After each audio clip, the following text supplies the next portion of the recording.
Shalom Bapak Ibu Saudara yang dikasihi Tuhan.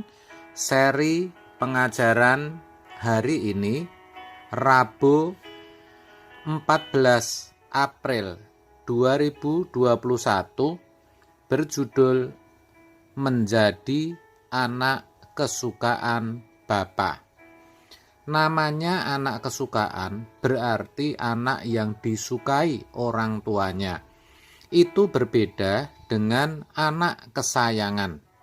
Anak kesayangan adalah anak yang disayang orang tuanya.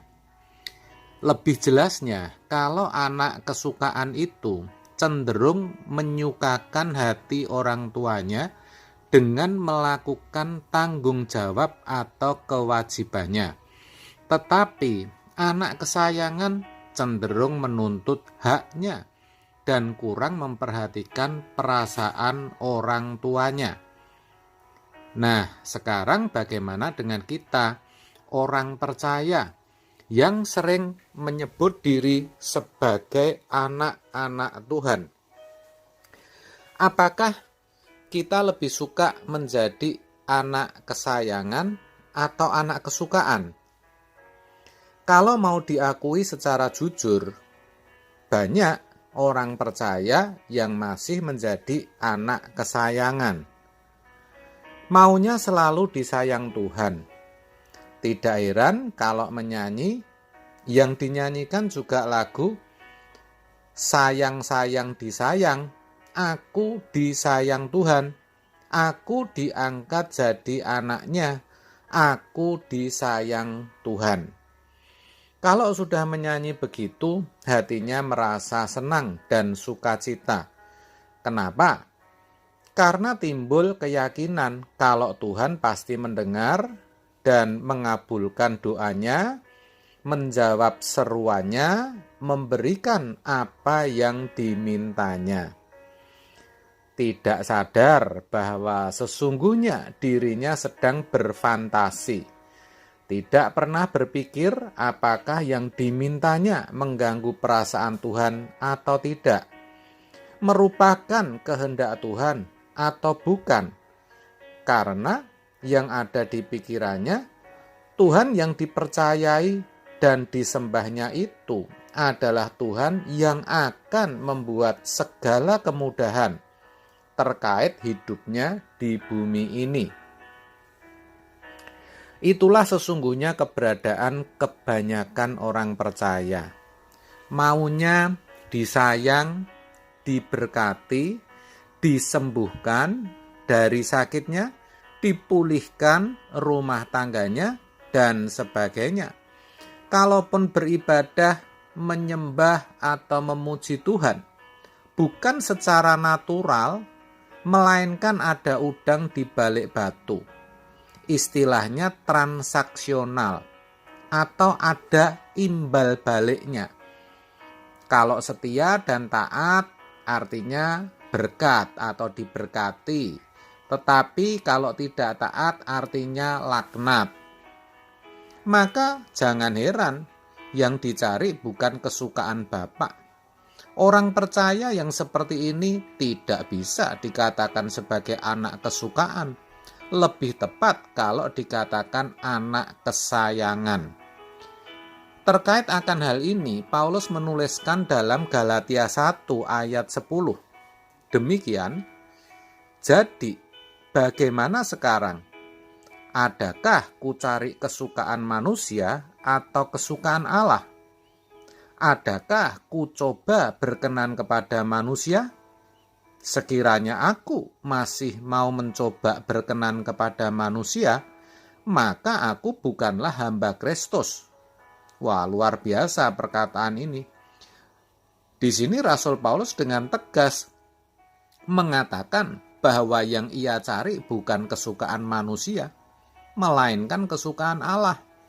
Karena ia sadar bahwa sebagai hamba, ia tidak mempunyai hak apapun kecuali melakukan apa yang dimau dan disuka oleh tuannya.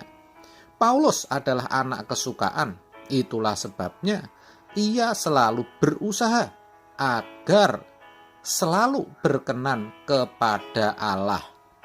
2 Korintus 5 ayat 9 mengatakan, sebab itu juga kami berusaha, baik kami diam di dalam tubuh ini maupun kami diam di luarnya, supaya kami berkenan kepadanya.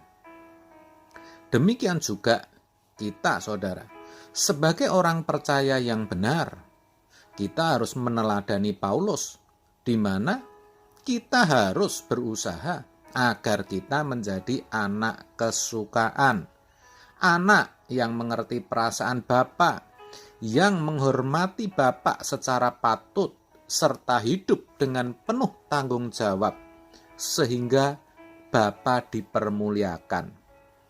Bukan tidak boleh kita meminta, mengharapkan berkat-berkat jasmani, seperti sukses karir, studi, rumah tangga, atau mendapat kesembuhan, bahkan mengalami mukjizat. Bukan tidak boleh, boleh. Dan memang Tuhan juga bisa mengerti dan mentolerir ketika orang baru mengenal Yesus atau yang baru jadi orang Kristen.